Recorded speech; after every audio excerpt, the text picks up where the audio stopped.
Battalion, जवान, सैनिक, सेना, यह शब्द सुनते ही आम नागरिक अपने आप को सुरक्षित महसूस करने लगता है। जवान जो देश के लिए हर परिस्थितियों में, हर मौसम में अपनी जान जोखिम में डालकर लड़ने के लिए तैयार रहता है। हम बात करने जा रहे हैं भारत माता के उन वीर सपूतों की जो दिन रात की परवाह न करके अपना एक लक्ष्य बनाकर चलते हैं, भारत माँ और आम जनता के रक्षा की। हम बात कर रहे हैं मध्य प्रदेश की राजधानी भोपाल से लगभग 450 किलोमीटर दूर स्थित बालाघाट जिले के कनकी में स्थापित 36वीं बटालियन और वहाँ के जवानों की। बालाघाट जिला आंतरिक सुरक्षा की दृष्टि से और भी महत्वपूर्ण हो जाता है। चूँकि यह 3 राज्यों की सीमा पर स्थित है, पूर्व में बालाघाट जिले की बिरसा तहसील छत्तीसगढ़ राज्यों की सीमाओं से लगती है और इस पूर्व दिशा में स्थित बैहर बिरसा विकासखंड घने जंगलों से घिरा होने के कारण अति नक्सल प्रभावित क्षेत्र से, वहीं पश्चिम दिशा में स्थित लांजी किरनापुर विकासखंड में भी घने जंगलों व महाराष्ट्र राज्य की सीमा से लगे होने के कारण इस क्षेत्र में भी नक्सल गतिविधियां होते रहती है। चूँकि यह जिला हमेशा से नक्सल प्रभावित क्षेत्र माना जाता है, यहाँ के स्थानीय लोगों की सुरक्षा व विकास के कार्यों में नक्सली खलल पैदा न कर सके, इसलिए बालाघाट में अन्य सेना के साथ साथ 36वीं बटालियन की भी स्थापना की गई है। पेश है बटालियन के कार्यप्रणाली को लेकर डिप्यूटी कमांडर प्रताप सिंह धुर्वे जी से voice of state editor Rahul Shivanshi की खास चर्चा। नमस्कार, आप सभी का स्वागत है और आपके साथ मैं हूं राहुल शिवंशी और आप देख रहे हैं voice of state news channel जन जन की आवाज। आज हमारे साथ हमारे खास मेहमान हैं deputy commandant Shri Dhruve sir ji और हम ध्रुवे सर जी से जानेंगे 36वीं बटालियन की कार्य पद्धति और 36वीं बटालियन का क्या रोल है देश की और सिविल्स की सुरक्षा में। हम ध्रुवे सर से चर्चा करें इससे पहले मैं आपको बता दूं कि 36वीं बटालियन की बालाघाट में स्थापना 23 मार्च 2017 को की गई थी। अब हम Shri Dhruve sir deputy commandant ji से विस्तार से चर्चा करेंगे 36वीं बटालियन के बारे में। नमस्कार सर। जैसे कि आप काफ़ी समय से यहाँ पे पदस्थ हैं और आप काफ़ी सीनियर भी हैं, आप कई जगहों में पुलिस सर्विस में रहे हैं। मैं आपसे जानना चाहूँगा कि जो ये अपनी 36वीं बटालियन है, इसका उद्देश्य क्या है और यह किस तरीके से कार्य करती है?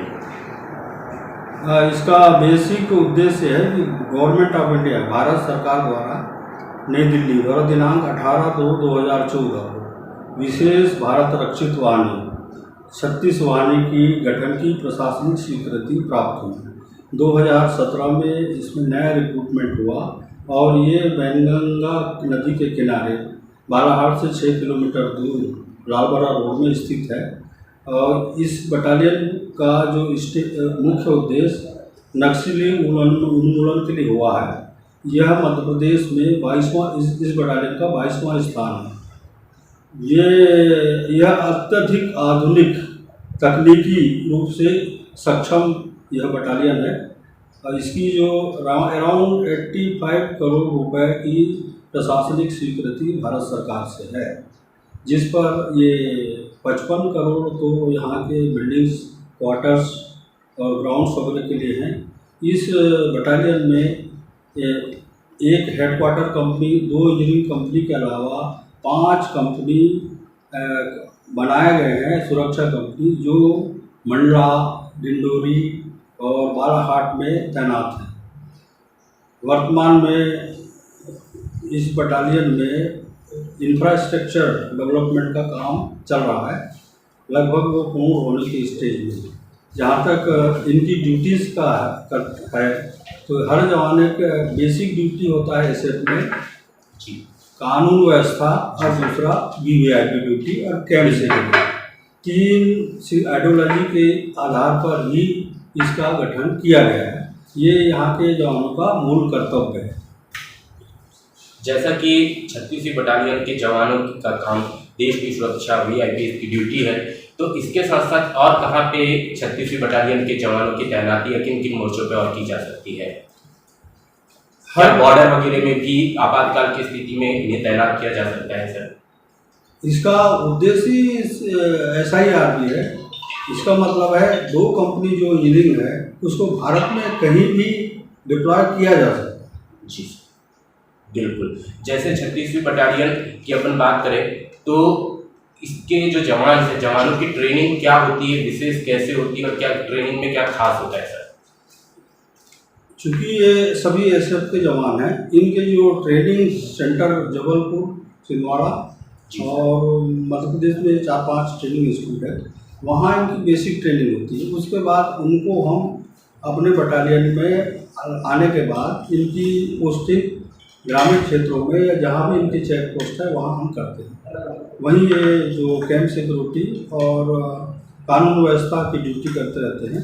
एक डीजीपी रिजर्व कंपनी के नाम से हर बटालियन में बनाई जाती है, जिसका मुख्य उद्देश्य मध्य प्रदेश में या आउट ऑफ स्टेट इलेक्शंस जहाँ भी ड्यूटी है उसको डिप्लॉय किया जाता है।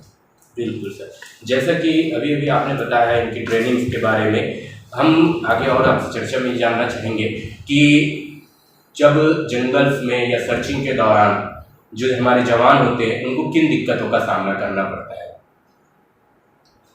दिक्कत का सामना तो जंगल में होता ही है, क्योंकि मैं 2009 से देख रहा हूँ इस बालाघाट ज़िले में ये नए हर फॉरेस्ट एरिया में ये कैंप बनाए गए थे, जिसका हम 2009 में जब मैं डीएसपी के पद पे था तो उसका सुपरविजन करने जाता था जी।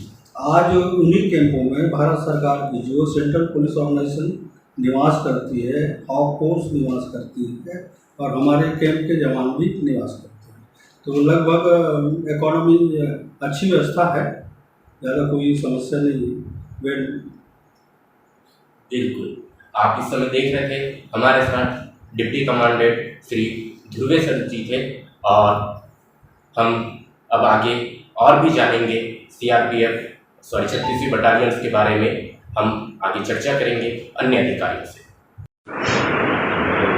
गुड आफ्टरनून, मेरा नाम है पीहू गुनेश्वर और मैं आज मौजूद हूँ बालाघाट जिला के कंकी शहर में, जहाँ हम खड़े हैं अभी 36वीं बटालियन के साथ। आप कभी बालाघाट के नक्सल एरिया में कभी आपकी तैनाती हुई, आपका एक्सपीरियंस? पूरी ड्यूटी तकरीबन तिकोना, पाथरी, डावरी, मछोड़दा, सोनगुड्डा, अधिकतर नौकरी बालाघाट में रही है।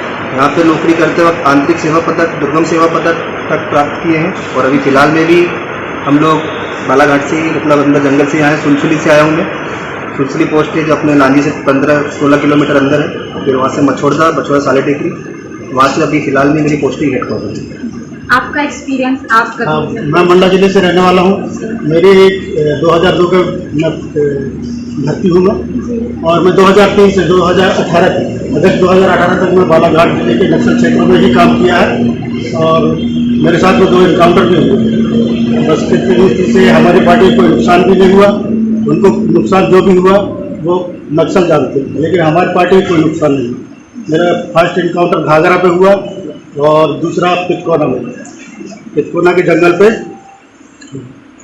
36वीं बटालियन का उद्देश्य क्या होता है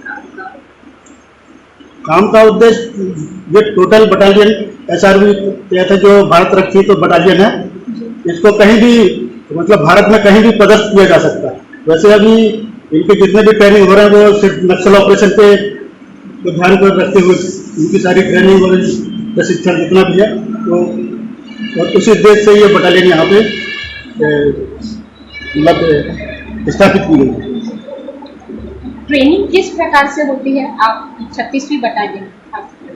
इसमें एंटी नक्सलाइट के अनुसार होती है। नक्सलाइट से किस तरीके से मतलब अपने को एम्बुश की जानकारी दी जाती है, तकरीबन मतलब कैसे एम्बुश लगाना है, एम्बुश में अगर फंस गए हो तो कैसे एम्बुश से निकलना है, अपना फील्ड क्राफ्ट, अधिकतर बहुत सी जानकारियाँ जो मतलब अपने को सेफ्टी, अपनी कैजुअलिटी ना हो, अपने सिपाही के साथ या अपने साथ जितने भी अधिकारी है मतलब जो भी हमारे साथ रहते हैं उनको बचाना भी है, उनको सिखाना है।